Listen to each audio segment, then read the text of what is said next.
part of that monitoring piece that Minister Pandor spoke to. At AAAS, we're fortunate to collaborate with many like-minded organizations globally. Just a few weeks ago, we gathered in Kuwait with the Kuwait Foundation for the Advancement of Science, the Kuwait Institute for Scientific Research, and other partners for an international conference on women in STEM. We'll hear more about this conference from Dr. Al-Moussawi, but I'd like to share just a few insights from my perspective. One theme that emerged at the Kuwaiti conference is probably a common theme to emerge from any gathering of scientists, and it's that we must scrutinize the data and ask more questions. For instance, where it appears access to STEM fields has reached parity as measured by graduation rates across genders, we have to ask more questions. Which women still don't have access? There's certainly variability across socioeconomic status, race, ethnicity, and citizenship status.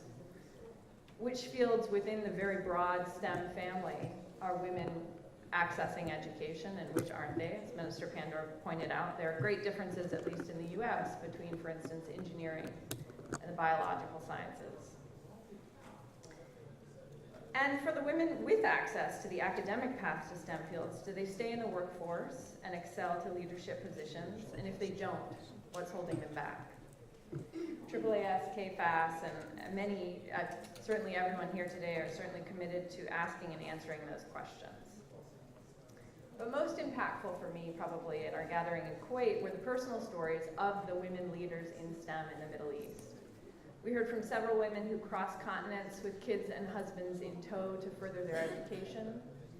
We heard from the ophthalmologist, Dr. Salwa Al-Hazza, who would arrive hours early to the surgical suite to secure her position at the table, in this case, the surgical table.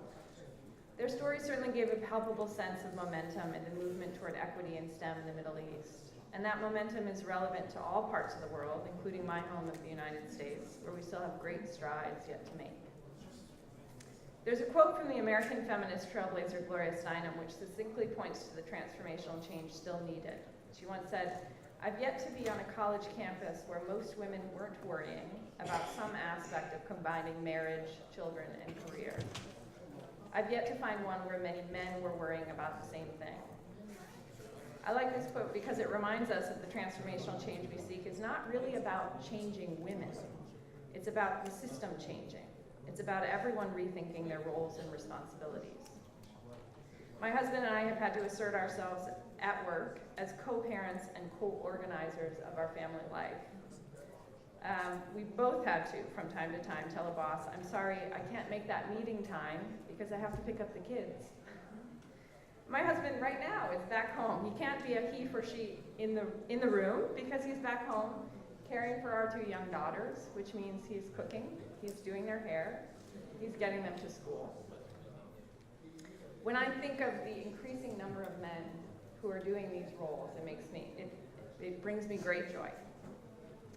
The efforts for transformational change are dramatically stunted, as Madam Ambassador already pointed out, if the conversation is among women alone.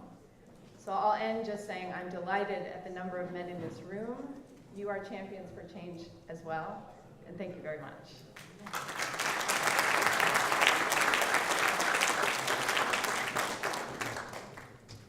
Thank you very much. By the way, we have another movement in the United Nations, and it's called the Club of International Gender Champions, and they can be both women and men. That's important. Our next speaker is Dr. Miyoko Watanabe, who is the Deputy Executive Director of Japan Science and Technology Agency. And she has a long experience of research in semiconductor physics at Toshiba. She has worked in Canada, in UK. She's a truly international scientist. Currently, she is the chair of both the Science Agora and the Gender Summit. I'm wondering, Madam Professor, why do we need women leaders in various CTI sectors? But first we have to finalize them. Okay, so my question was, because we haven't talked yet about the leadership, what do you think, why do we need women leaders in various CTI sectors? The floor is yours. Thank you. Thank you very much for your introduction. So I would like to show you Asian cases of gender and innovation. The first question is, why do we need women leaders in various STI sectors? My answer is the society is changing from society 1 to 5.0, Japanese government identified. Long time ago, the main labor was a physical one, so the main labor was a man. That is natural. But its ratio is decreasing, and the ratio of brain work is increasing. And there are so many research results showing female brains are little different from male brains. So we should utilize both male brain and female brain. So this shows another case of higher value of mixed gender teams. First example is interdisciplinary research in Germany. And in mixed gender team can higher share of top 10% of people for interdisciplinary. And the second case is economic value of the Japanese patent. The economic value of the patent created by mixed gender team was 20% higher than that by male-only teams. So we can say mixed gender team can create higher academic and economic values. So we need more female leaders, more leaders and researchers. So next question is a strategy to increase women in STI. So I'd like to show the good practice in Japanese academic societies. Council of Science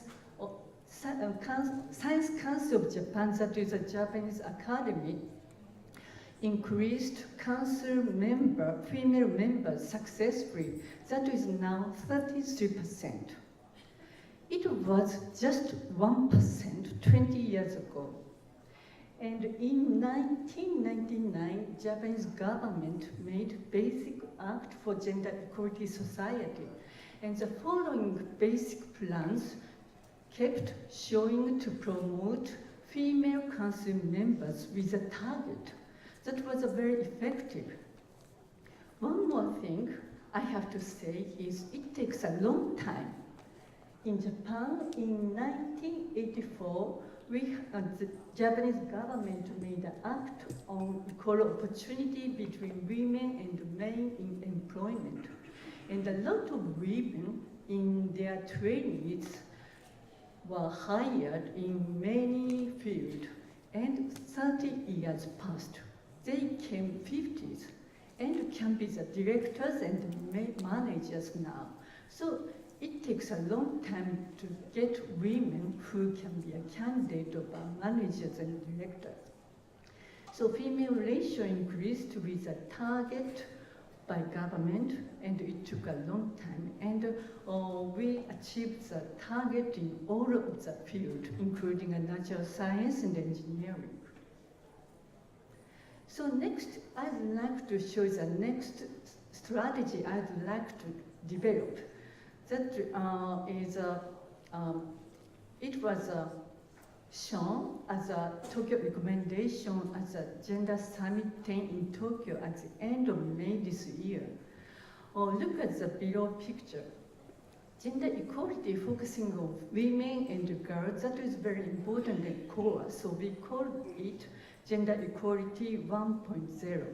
But we would like to expand this concept with diversity, including men's and boys' problem, race, geography, age, and so on. So all of the factors should be involved in gender equality. So we call this Gender Equality 2.0. With this concept, we can bridge gender and STI, all of the SDGs, and all of the people in the world. So next, I will mention about the education. shows a survey result in Japan to examine gap between industry need and student specialties. The conclusion is male student specialty was consistent with company needs, but female student specialty was not consistent with the company needs. And the specialty, the company needs a big and a female student fewer are all engineering and computer science. That is a big problem. And so let's go into the detailed data about the engineering and computer science. If we see this shows a time change about female ratio of a university student. The average female ratio in the world is more than 50%, but the female ratio in engineering, it is increasing, but the speed is very slow and still between 20% and 30%. And look at the time change for computer science. It was around 30% and 40% 20 years ago, but it's decreasing. And now the ratio is almost the same as engineering. That is a big problem because the computer science should be very important for future industry. So finally, I would like to show you the two tremendous Japanese female leaders. First is Chieko Asakawa. She's an IBM fellow. She's completely blind, but she changed her disability to be blind to their ability to make innovation based on her experience. She could not get any information from the website because she cannot see anything. But she developed IBM homepage reader, and she cannot get all of the information on web by the speech technology. She changed, and that innovation is very big. And the second female leader is Dr. Reiko Abe. She's now a metal construction managing director in India. She changed the safety system in India completely. That is wonderful. But I don't explain the detail over here. If you are interested in these Asian ladies, please join us at Gender Summit session on Friday. Dr. Hamaguchi will explain the details. So we have many types of women leaders in Asia. And we would like to share with this type of women with the younger people, because the younger girls would like to get information about the many types of role models. So this is the final slide. So diversity was initiated from the United States and Europe, but diversity and gender equality should be from each region, because each region have each characteristic, and if we combine these characteristics, we can make more innovation. Thank you very much.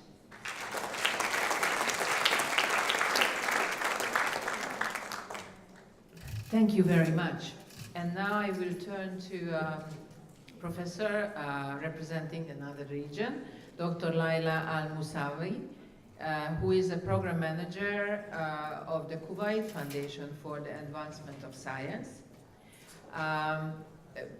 She advocates for scientific literacy and culture and aims at engaging the society in STEM issues, utilizing them themes of immediate relevance for every member of the society, as well as modern channels of dissemination.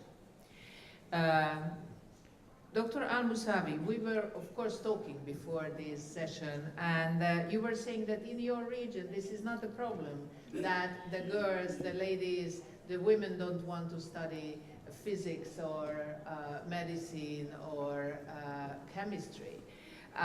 So could you share your opinion with the audience about what is working in the Middle East and North Africa regarding women's empowerment and supporting their leadership? Thank you, Madam Chair. Your Excellencies, ladies and gentlemen, I'm honored to be here today. And I was asked to present on the conference Julia mentioned earlier.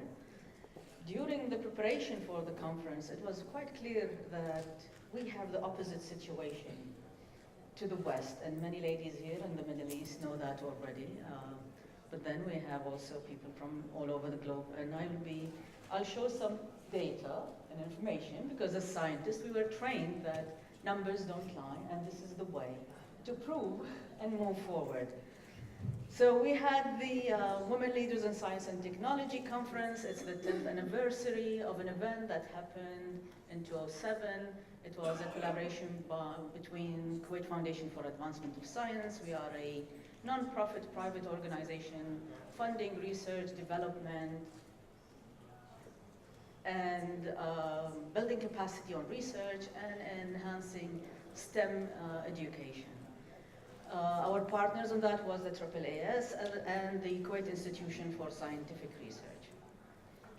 This year we came together to celebrate the decade of meeting, showcasing women in science, their achievements, their success stories, and providing... May I just say, I was just told that the Queen and Her Royal Highness are gracing our meeting.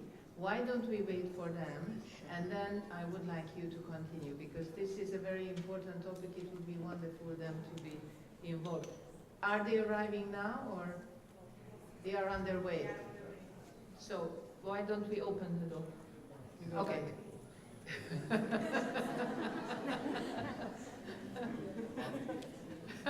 Actually, the Queen was educated in Kuwait. In Kuwait, yeah. And I just really think that yeah. Okay.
I must say, this place is full of surprises. I mean, we already understood what is the 1001 Night fairy tale, and we have enjoyed so thoroughly ourselves already through the first day, but we've been also so much inspired. And it is, of course, a great honor for me to welcome Her Royal Highness, whom I knew would pop in.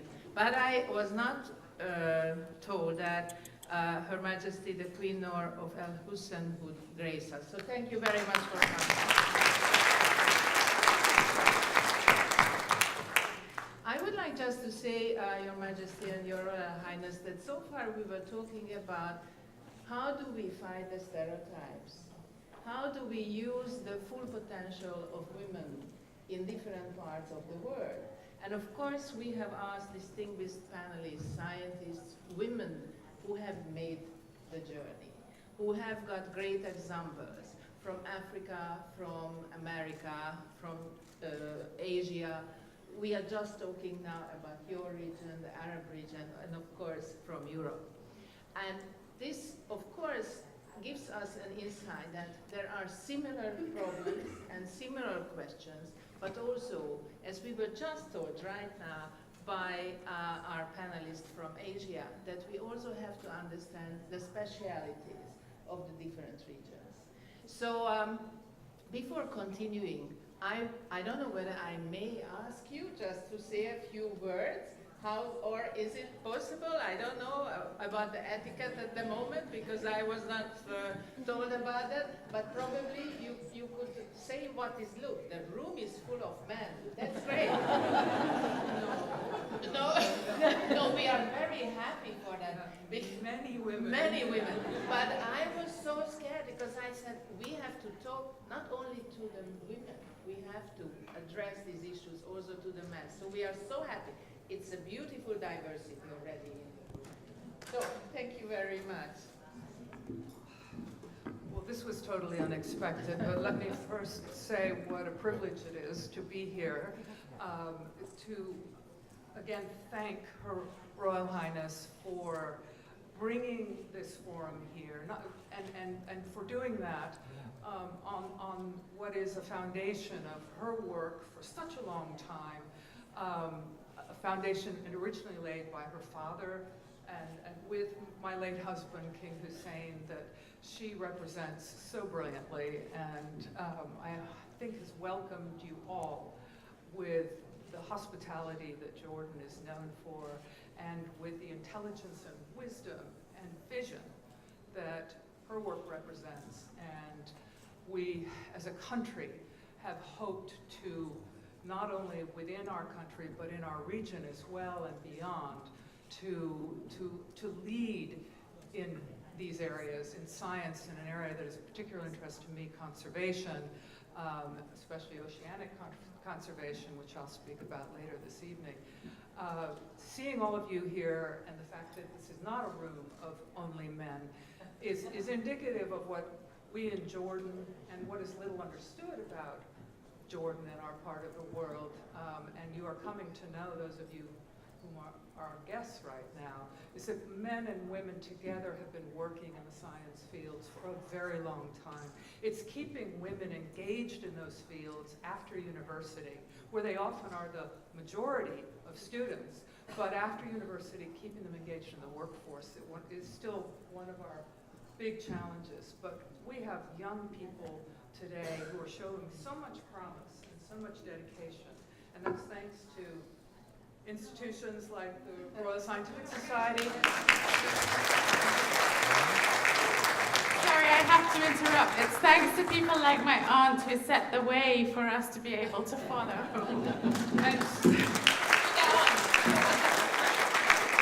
And so many of the universities and other institutes that are represented here, whose international relationships have been so vital and important to the very good work they're also doing in Jordan and in the region. So it is a privilege to be sitting with you, Madam Moderator, and your colleagues, and with all of you, all of us, friends of science, and hopeful that this conference will lead towards great relationships, and also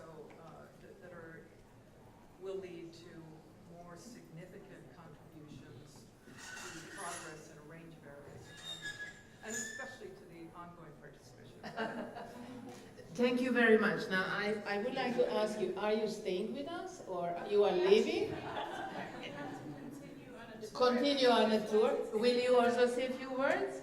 Yes. Yeah? Yes, please. Okay.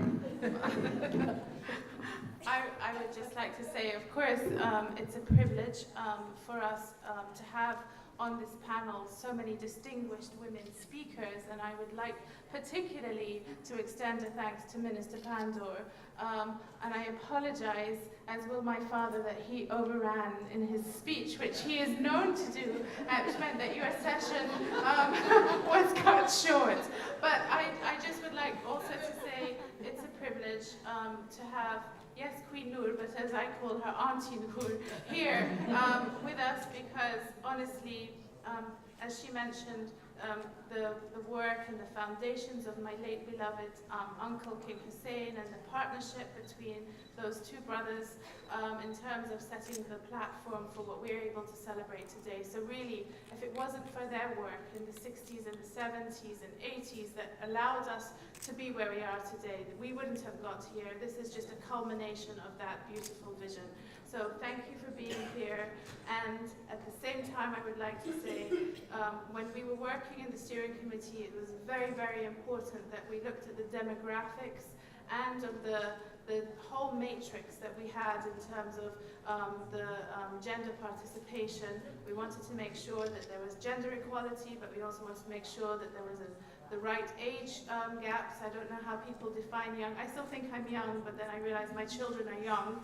And so I don't know where I come on that anymore. But I just want to say, yes, I think we've been able to show the right demographic makeup, and eventually, I hope that we won't be talking about science empowering women. As I said yesterday, science is a meritocracy, and I think once we can get away from speaking about women and men as people in boxes, I think that's when we really start talking about good science, open science, and where we can start talking as one. We're humans, we're not men or women. So thank you very much. Thank you very much.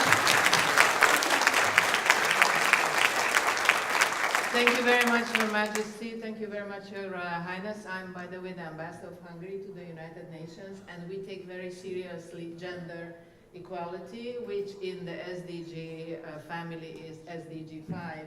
And I really believe this is an overarching principle in the work of the future. We are very honored that you have graced us, and the President of the Hungarian Academy of Sciences is here with us. I'm very happy and thanking him for his work with the Royal Highness. And of course, we are very happy that there is a baby born in Hungary, and we took it now to your beautiful country, where we see that the royal family has been so inspiring on so many levels. So it's not only a family matter. Thank you.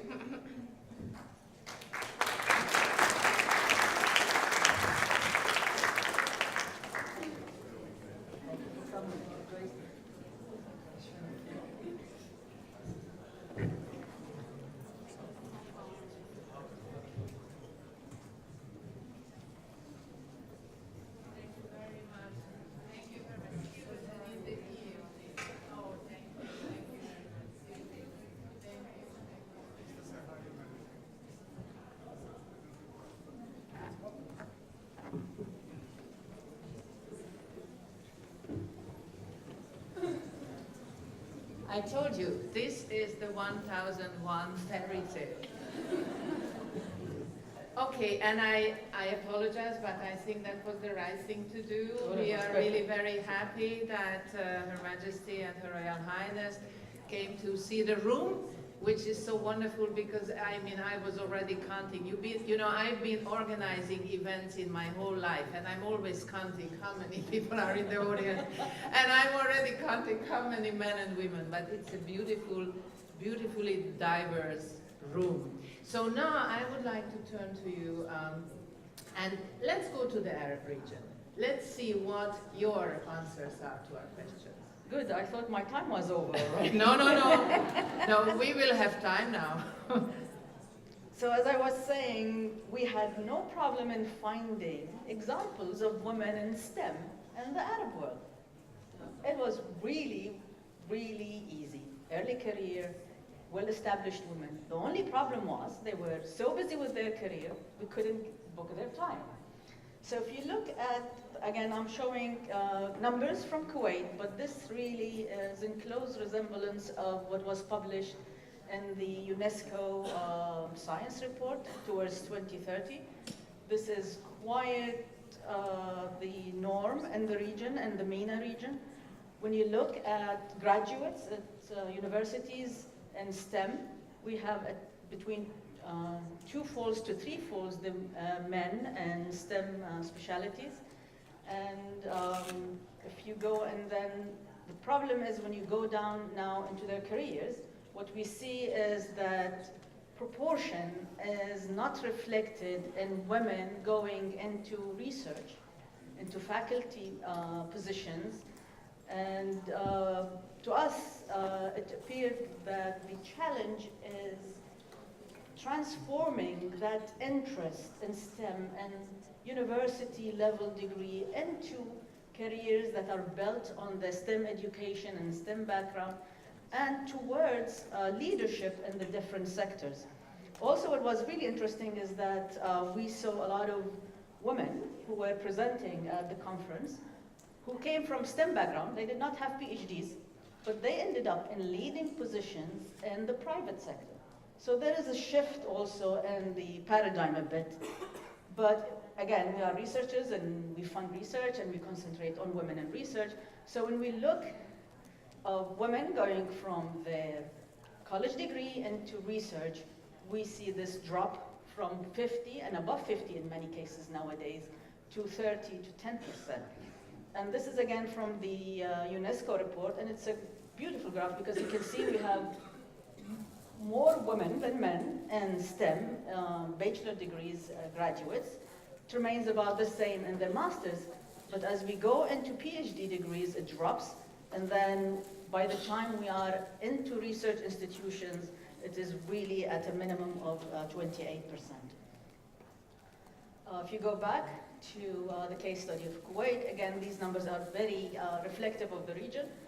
And you can see similar numbers in the UNESCO report.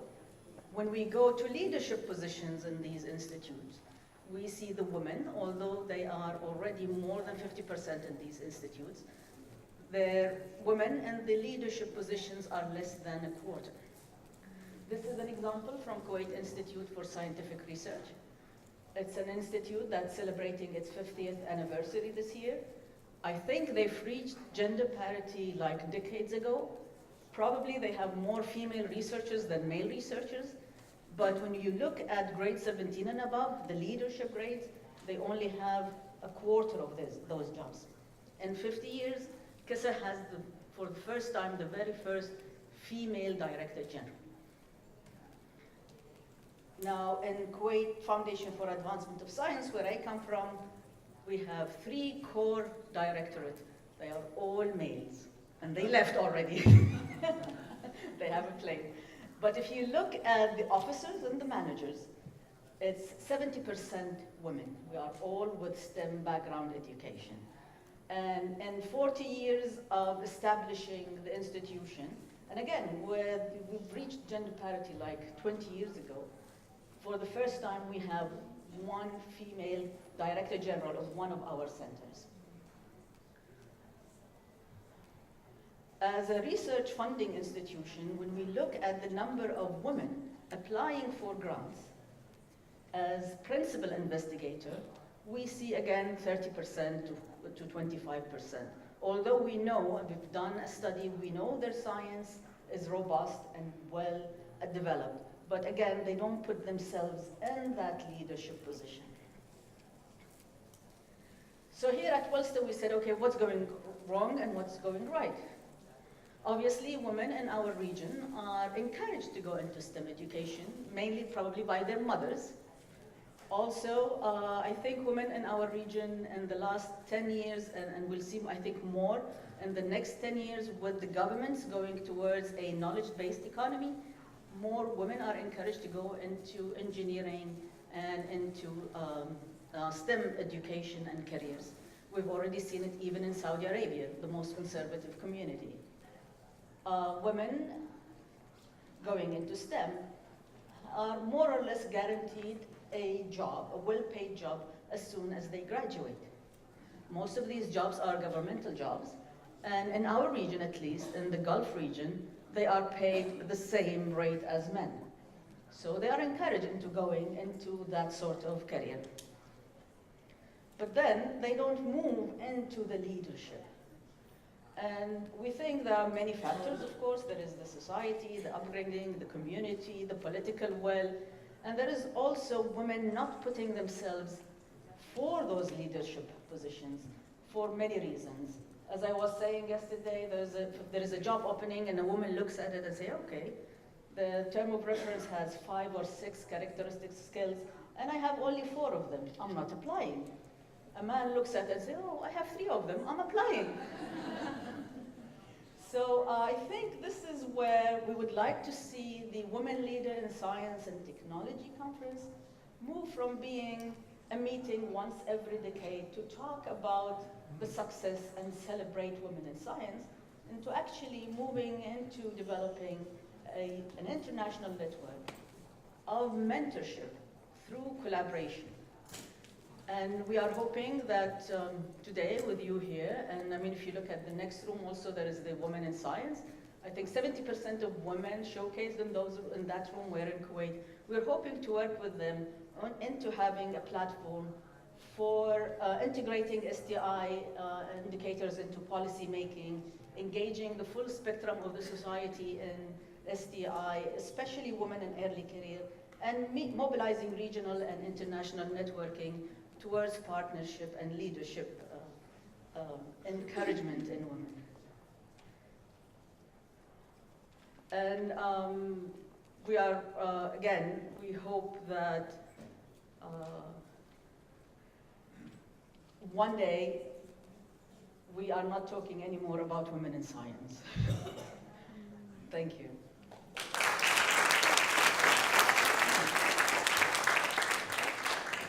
Thank you very much. So we've been to Africa, to the Arab region, Asia, America, and now we go to Europe. I'm very happy to welcome Professor Eva Kondorosi, who is the president of the European Research Council, who was born in Budapest, and she's member of the Hungarian Academy of Sciences, and foreign associate member of the National Academy of Sciences of the United States, member of many institutions and bodies like the Academia Europa, the European Molecular Biology Organization. She is a member of the German Academy of Sciences. As I said at the beginning, one of our national treasures. So, Madam Professor, would you share with us your point of view on what policies or programs are working on enhancing the role of women in science, where and why? Dear ladies and gentlemen, and Katalin, thank you very much for this kind introduction. Here I am really representing the European Research Council, but also the Hungarian Academy of Sciences. Before I would tell you or what we are doing in respect to gender balance, I would like to share with you my personal view on this issue. So when I was looking this room at the beginning of this session, there were very, very few men in this audience. When the Royal Highness and the Majesty came, then this balance increased a little bit and was a better balance. Now we are not at a very bad situation, but it needs really a strong improvement. As the previous speaker said, I think all of us believe that integrating gender dimensions in research and innovation has an added value in terms of excellence, creativity, and problem solving. I would like to quote John Steinbeck. He said that in our time, a beard is the one thing that women cannot do better than a man. I think this is a very nice and big compliment, and I think it might be even the reality. Moreover, we women can do more than the men, because we can give birth of child, what they cannot do, men cannot do. So there will be never, in my view, an absolute equality between men and women, but we can honor the qualities in each other and reduce the gap between the two sexes. We women cannot achieve success by fighting. 2 weeks ago there was an event at the Hungarian Academy of Sciences which was co-organized with the French embassy, and there were excellent women scientists at this meeting. And one of them was an excellent young physicist from the Czech Republic who worked also in the US, and she told her story and also how she had to fight with the man-dominated physics field to get her promotion and achieve success. This can be one way, but I think you need certain personality for that one, and I would not encourage my women colleagues to do this one. I think which is much more important that we have to invest in our work and aim to be the best among the scientists in our field. We have to love our work, believe that our work is great. We all know that culture, conditions, history, traditions, religions, and expectation can be very different in the various countries. Nevertheless, in all cases, hard work, extreme dedication, and commitment are needed for success, and regardless of gender. We heard that women represent less than 1/3 of employees in science and development. Moreover, the leave rates of women in science, engineering, and technology peaks about 10 years after their career, after their education. And this is usually due to their isolation, male-dominated environment, and lack of effective sponsorship. The gender gap is especially high in Europe in engineering, and the gap is even wider if we compare the different countries. So for example, in France, this is only 25%, while in Switzerland, this is 14%. If we look biology or biomedical sciences, then the ratio is quite good. Even females can have higher representation. So before I would share with you what kind of strategies we use at the European Research Council, I would like to briefly introduce you the European Research Council. This belongs to the Horizon 2020 program, which is the biggest EU's framework program for research and innovation. And the European Research Council is part of it. This is part of the excellence pillar, whose mission is to encourage the highest quality research in Europe through competitive funding and to support frontier research on the basis of scientific excellence. Being investigator-driven or bottom-up in nature, the ERC approach allows researchers to identify new opportunities and directions in any field of research rather than being led by priorities set by politicians. This ensures that funds are channeled into new and promising areas of research with greater degree of flexibility. Advanced levels are very precious. The grants can be attributed at any age of the career stage for starters, consolidators, and advanced sciences. And these grants are very, very precious. These are really providing extremely good working conditions for 5 years and really creativity and liberty for the team leaders. At present, 26% of the ERC applicants are female applicants, and 23% are the ERC grantees. So the access to the ERC funding is consequently an essential component of scientific performance and career progressions. Since the launch of the ERC in 2007, the distribution of grants between men and women reflected the traditional pattern, men largely outperforming women at obtaining the grants. In line with the EU's gender equality objective, it is expected to reach 40% women representation in the Horizon 2020 programs. The ERC has taken also a number of steps already to bridge the gender gap, and this was not without success. So I am going to outline the major step of the ERC in the term of gender equality and how we are progressing. So we set up a dedicated gender balance working group, which constantly monitors the success rate and the application rate of the female and the male applicants in the different domain of the science. We have a model CV, and this reduced the style in the difference of the CVs. We could see that actually the women were much more modest, and they were not listing so many things about themselves as the men. And as there are two parts of the first evaluation, this is the project and the CV, with the more modest CV, the women were already in a less ideal situation. So with this model CV, actually we could a little bit change the situation.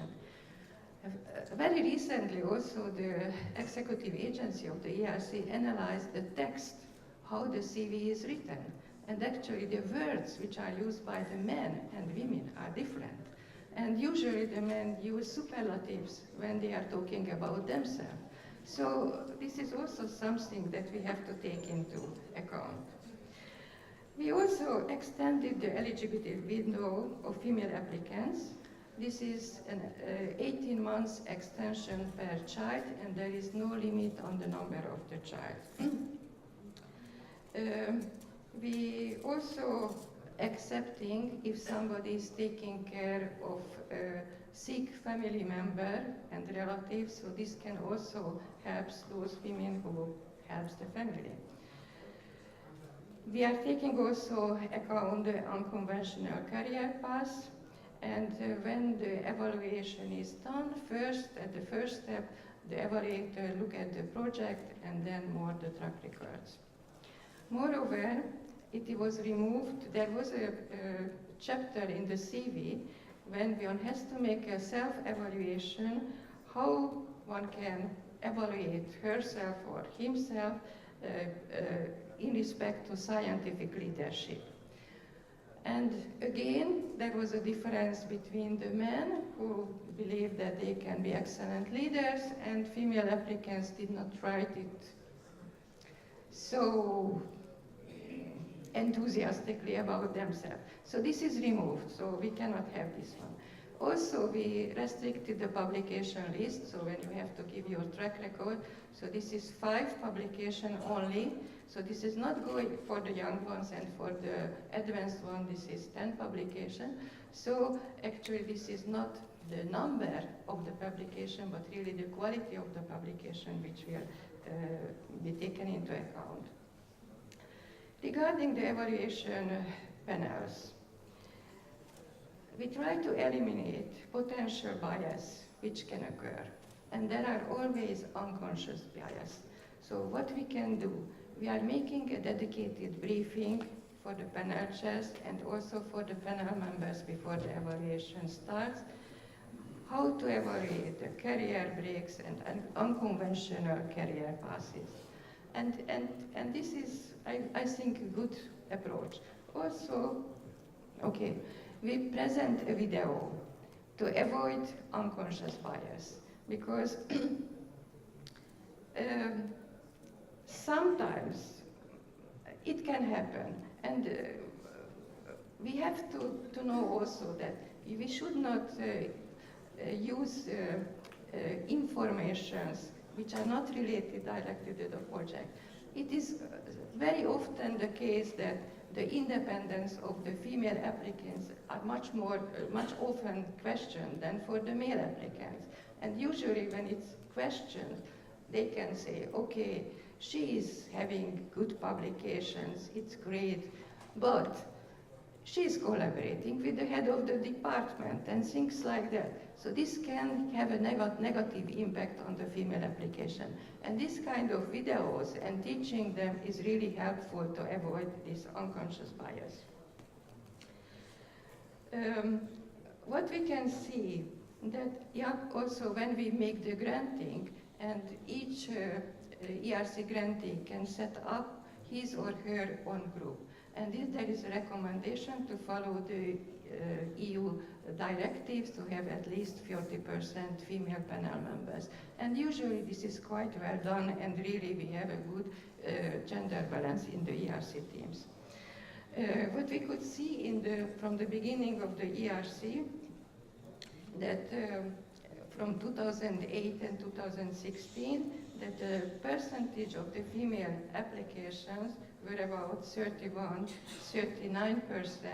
for the young ones, and for the advanced grant, where we have really the well-established scientists, it dropped to 15%, so from 1/3 and even the half. And even the grants had about the same ratio. Okay, And now in 2017 we have the positive results because in all domains of science we have higher success rate of women than men. So this is a positive end. Thank you very much, Madam Professor. That was a very good ending. And as I said, we have got now 15 minutes for the questions to the panelists. But I would like to ask the first question because I was thinking we heard different examples and experiences from different parts of the world, different regions. And I think we are here talking a lot about stereotypes. So how do we fight these stereotypes? And my other question is that I believe that what we are getting at home from our parents, how they send us to the world, how they believe us, really can make our life easier or more difficult. So it is, of course, the start in our life, but it is, again, in education, where I think we have a lot to do in order to raise these questions. So I would like first to ask these questions from Madam Minister. I think one of the important areas that we should address, certainly from the side of government, is public communication about science. So to really address the stereotypes and the fear often associated with mathematics in particular. We have science festivals, we have science centers, Olympiads where young people compete at school level. We try and reach schools in the most remote areas. So we bring science to young people and to teachers as well. So you can't neglect public engagement if you are trying to achieve change, which is what South Africa is trying to work hard at, because we have to expand the numbers, we've got to expand performance and success in these domains. But we also need to look at how we communicate. And I think in the family setting, many of the books that we read, when they present girls in those books, girls are presented as playing with dolls, and the boys are under a car, you know, mechanics, at a very early age. We've got to turn that around if we are to achieve change. And I think it's important that we do admit that we are confronted with challenges. The stereotypes continue to exist.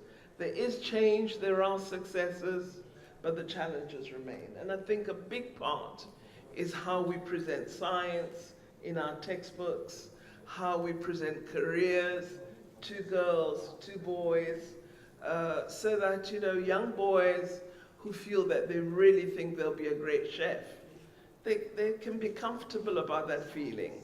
And young women who wish to be astronomers must be absolutely certain that it's a brilliant career to pursue. But if they see images of themselves and those who look like them in fields that don't say, please pursue an adventure, then they'll continue to have a limited notion of their capabilities. So public communication and what we present in the literature is, I think, absolutely imperative to address. Thank you very much. And I think the other question is leadership. We have just touched a little bit about the question of leadership, but this is also something what has to be elaborated, has to be taught as well. So our co-organizer of this event, because it is organized by the Hungarian Academy of Sciences and AAAS, what do you think about that?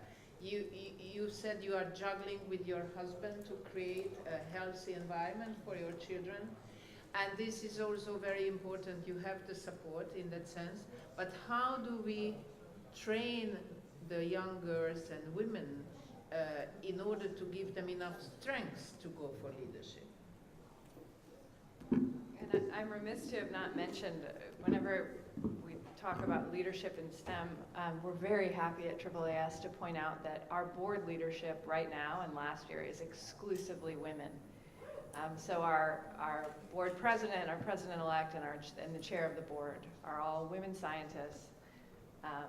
Still, we don't look at that and say, we're there. We look at that and say, and next time they'll be also more diverse. They are white women right now. So you mentioned my husband. It's certainly increasingly common in the United States for women and men to have to, as I mentioned, kind of negotiate in the workplace due to their commitments at home. I think we are rightly, notoriously a country in which the outside support system for parents is quite weak.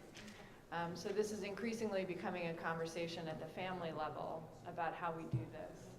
And so for me, that has, and for my husband, that has meant really being very conscious about how we are dividing these roles in a way that our children, in our case daughters, don't lose, aren't.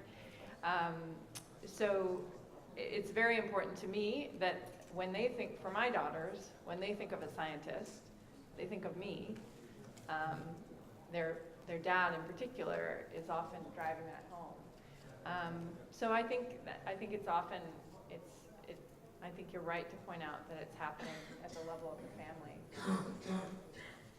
But I would like to go back to leadership. We talked about yesterday that in Kuwait, the ladies are more shy. So how can you give them strength? What is your experience? Well, we are brought in the Middle East to be shy and to have our boundaries. I think this is something at least my generation, was brought to do that. And again, this is something now that we're talking, it just comes to me that here we are talking, and most of us here are of a totally different generation than what's being brewed now in our countries with social media, with learning from their international peers. So maybe again, this is something we need to look into. But at my generation, we were always, again, like Eva was saying, is we were not taught to put ourselves up front for leadership, not to be modest, not to say we can do it, and this is why we can do it, and this is how we are going to do it. And also a lot of us, because of that upbringing, actually don't look at our jobs as a career. We look at it as a job. It pays, and we go back home, and we are very happy when the parliament says, oh, because women are so hard workers, we are going to actually help them and reduce the age of retirement. And that's really depleting the workforce from women at an age where in our region, their career is barely starting. At 40s in our region is when a woman has done her duty. The kids are old enough, and she can go and concentrate on her career. So it is actually what we've seen through so many discussions and focus groups. It's most of us need that soft skills of leadership, of putting yourself up front and believing in what you're doing and facing the public and speaking out and networking with others and collaboration in science and engagement of community. So this is where we are focusing for the next 4 or 5 years with women in science in their early careers in Kuwait. Thank you very much. Just a few questions. Madam, you were the first one. Please introduce yourself. We have a microphone here. Thank you. I actually introduced myself before as Professor of Community Medicine at Al-Quds University. My name is Khulud Khayat Dajani. But before I didn't say that I was the Arab Woman 2004. And in this forum, I'm proud to say, proudly I say so, because talking about your experience, imagine the experience of a woman from the East, not the West, Muslim, not Christian, and also, for example, Palestinian origin and Jordanian, but imagine how different it is. It's like birth accident to be born as a female in this part of the world instead of that. And I want to start by mentioning, I asked Tereshkova, the astronaut, one day when we met in a women's meeting. It's been hard 40 years. And I asked her, what if you were to choose between going to the space and taking care of your baby girl? And she said, thanks God that in our country, such question is not there. So I felt the big duty of the Arab woman in this part of the world. And from the experience, I just want to say some things which I hope you can elaborate on. First, I feel, let's hope that this meeting will start a solidarity between women scientists around the world. It's very important for women to be in solidarity. And I understand, Your Excellency Minister, that we need numbers and we need to show the world. But on the other hand, we know that the movement of women started very, very much late behind men. It started in the 19th century when women started to be educated. They were before not within the glass windows, ceiling or wall. They were in the stone walls. So it's a movement that we need to accelerate, and we need to empower women more and more. I just wanted to say that you talked about the stagnation of women after the higher education. There is a big gap between being educated and having a degree and being participating actively in the policy and so on. Because until women reach the social emancipation and economic independence, they can't participate. So how to cover this gap? And you talked about your nice husband, but we know that men somehow are obstacles. They are the ones standing in front of women. So men are friends to be made around the world. Unless men are friends, they will not cooperate in-house or in work and so on. So it's how we have to make them. And there is, women are XX, men are XY. So we are more XX. There is a part that women are born with extra gene, with extra part of the gene, which gives the reproductive. Now, women are productive and reproductive. How we can support this reproductive life so it will not stop women, it will add to the woman, because that's how I want to say more. Thank you. Thank you. Thank you very much, and congratulations. I would like to give the floor to a man. Here is a gentleman there, please.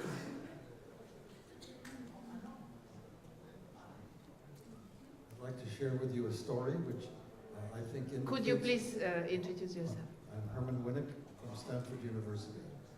I'd like to share with you a story about why there's hope that women are increasingly becoming aware and taking advantage of the opportunity. At a recent gathering, a social gathering at a friend's house, together with their grandchildren, one of them told the story of Humpty Dumpty, the nursery rhyme, to a young 6-year-old grandchild. Humpty Dumpty sat on a wall, Humpty Dumpty had a great fall. All the king's horses and all the king's men couldn't put Humpty Dumpty together again. This young girl said, why didn't they ask the women? I thought that was very encouraging. Thank you. I'd like to thank the panel for, there's been a lot of emphasis on gender equality. I'd like to point out an example that you will have an opportunity to see at the Sesame Project, which I hope you will all go on a tour. The beam lines, which the science has done, we have 2 beam lines, and there is precise gender equality on the leaders of those 2 beam lines. 1 man and 1 woman. The woman is an extraordinary scientist, Jihan Kamel. If you have a chance, listen to her CERN TEDx talk. Really extraordinary. Thank you. Thank you very much. 1 woman and 1 man more. Okay. There was the lady there, whom I've seen for a long time. Good morning and welcome everybody to Jordan. I'm Sharmeen Dajani. I'm a businesswoman and I sit on many boards. Early this year, I made a conference titled, or I organized a conference titled socio-economic women empowerment.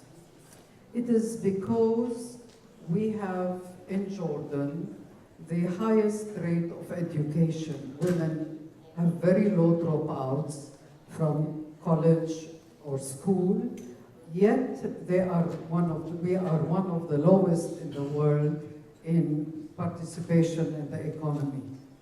Women do not participate in the economy. They're highly educated, but they don't participate. And we addressed the issues. We had women in parliament, we had women in science, we had women in education, women in the refugee camps, women in every sector, panels. And I think here in Jordan, we have social issues where the family would not allow their daughter after she graduates to work. Women are not empowered enough, feel not empowered enough, although Her Majesty Queen Rania, the Princess Sumaya, Princess Basma, all the royal family has a lot of support. There is a lot of support for women in the rural areas, in the business sector, in empowering in every way you can imagine. And I think in Jordan, we lack maybe activity in bringing role models and inspiring women because a lot of them give up. A lot of them stay home and give up after, although they can contribute big time to the economy. And we are continuing in Jordan to support them. Thank you very much. And there was a gentleman here.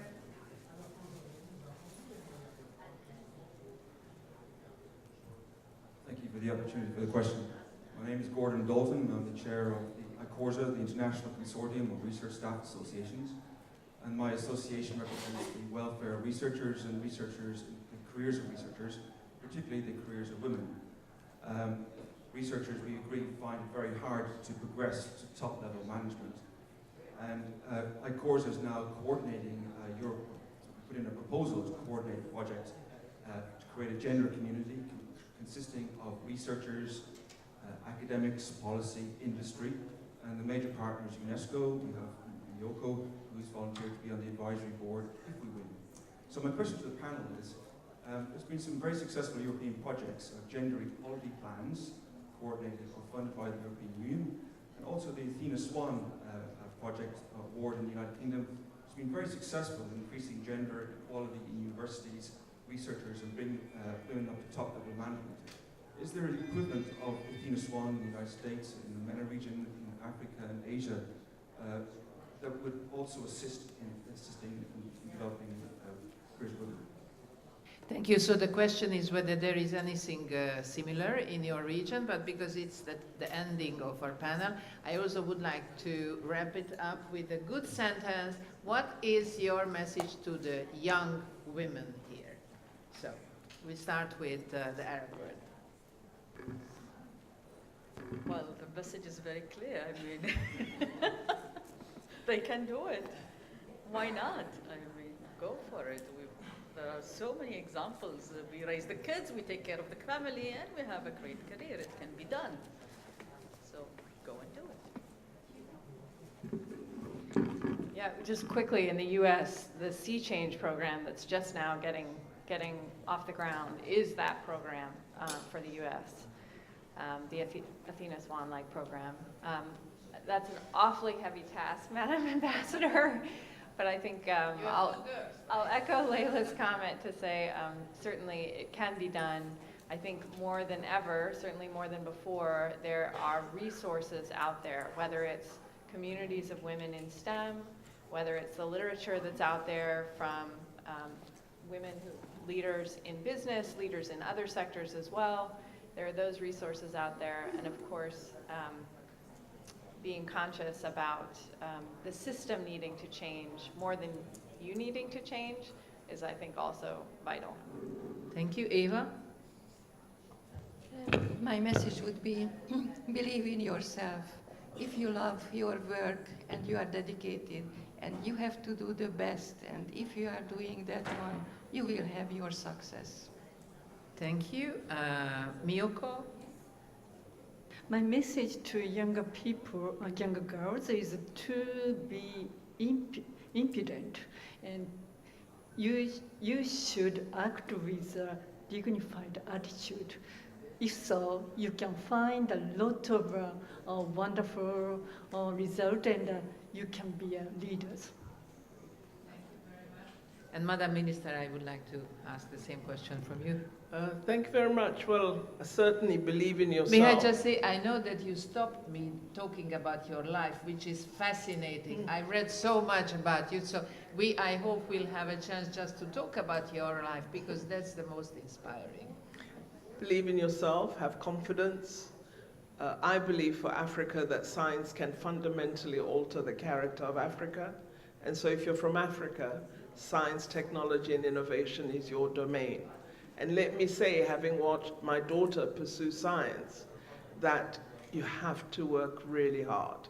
And women are not afraid of hard work. So, thank you. Thank you very much. So I really think that we agreed that we need more women leaders and more contribution by women to STEM. And I believe that collective wisdom and experience sharing should pave the way for closer cooperation among our countries and nations to do more on enhancing the role of women as leaders for diversity and development, and thereby contributing to peace and stability. I would like to thank the distinguished panelists who joined us this morning, and I would like to ask the audience to remember all these beautiful thoughts what we heard today, and asking for your support in the future. Thank you very much for attending.